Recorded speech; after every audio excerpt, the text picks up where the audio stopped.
भारतीय communist party की राष्ट्रीय सचिव एवं एटक की राष्ट्रीय महासचिव कॉमरेड अमरजीत कौर एवं सीपीआईएम के पोलित ब्यूरो की सदस्य पूर्व सांसद कॉमरेड वृंदा करात के नेतृत्व में सीपीआई, सीपीआईएम, एटक, C2, किसान सभा आदि का एक प्रतिनिधि मंडल आज नूह के गांव खेड़ा खलीलपुर में पहुंचा। विदित हो कि खेड़ा खलीलपुर गांव के आसिफ की 16 मई 2021 को कुछ युवकों ने नूह में उसकी जिम के बाहर हत्या कर दी थी। इस हमले में आसिफ का चचेरा भाई भी गंभीर रूप से घायल हो गया था।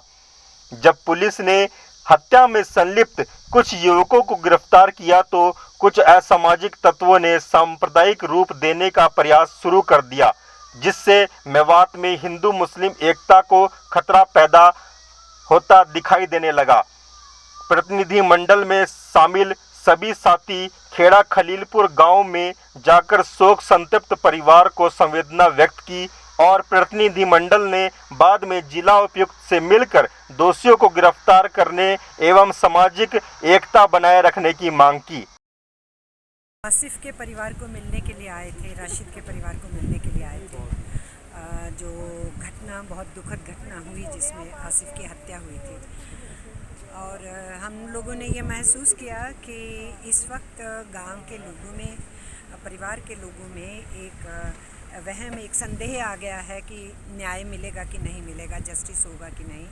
क्योंकि इस बीच में कुछ अपराधियों को बचाने के लिए कोई पंचायत की गई और उस पंचायत के अंदर जिस किस्म के भाषण दिए गए, बहुत फिरकाप्रस्ती के भाषण थे, और उसके बाद ये इसलिए की गई कि प्रशासन के ऊपर असर पड़े और गांव के अंदर जो लोगों में है उनमें खौफ हो, इंटिमिडेशन किया जा सके और अपराधियों को छुड़ाया जा सके।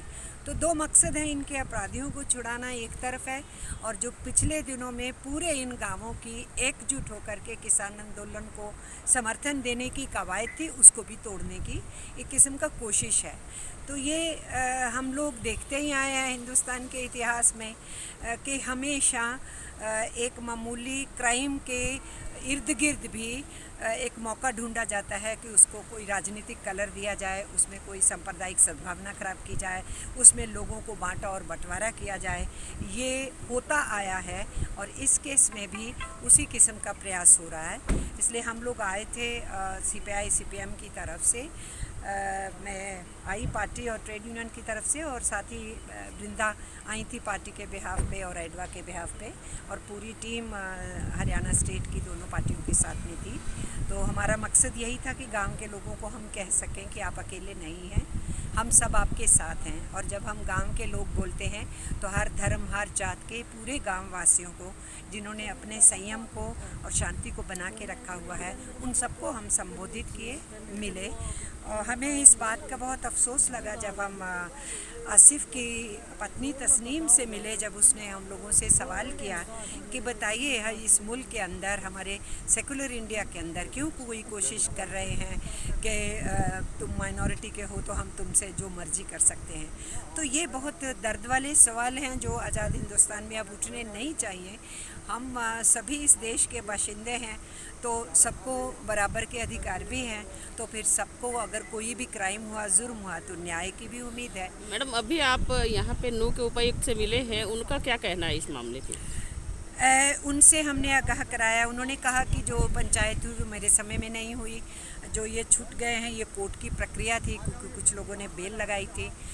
उनसे कहा कि फिर जो पाए जाएं, विटनेस के दौरान देखा गया है और विटनेसेस ने बताया है, तो प्रयास होना चाहिए, उनकी बेल कैंसिल होनी चाहिए। ये भी कहा है कि उस नरेश क्यों वहाँ मौजूद था वो होना चाहिए। उनसे ये भी कहा कि पंचायत को जिस भड़काऊ ढंग से किया गया और अलाउ किया गया, उसके ऊपर भी कोई एफआईआर होनी चाहिए।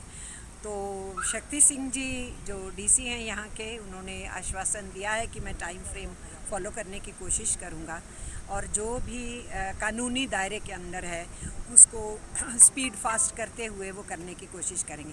उन्होंने ये भी आश्वासन दिया है कि जो पंचायत हुई थी, उस पंचायत के कार्रवाई के सिलसिले में कोई केस बनता है, FIR बनती है उन भड़काऊ भाषणों पे या उन इंडिविजुअल्स पे, उसका भी वो संज्ञान लेंगे, ये उन्होंने आश्वासन किया है। और वो मजाक में हम लोगों की क्वेरी पे बाद में कह रहे थे कि मेरा ट्रैक रिकॉर्ड रहता है कि मैं 9 महीने के भीतर कोशिश करता हूँ मामले का हल हो। तो हम लोगों ने कहा कि ठीक है, अपने टाइम ट्रैक को रखिए, पर हमने कहा उनसे कि ज़रूर गांव के लोगों को भरोसे में लेके उनको जताइए कि प्रशासन उनके साथ अन्याय नहीं होने देगा।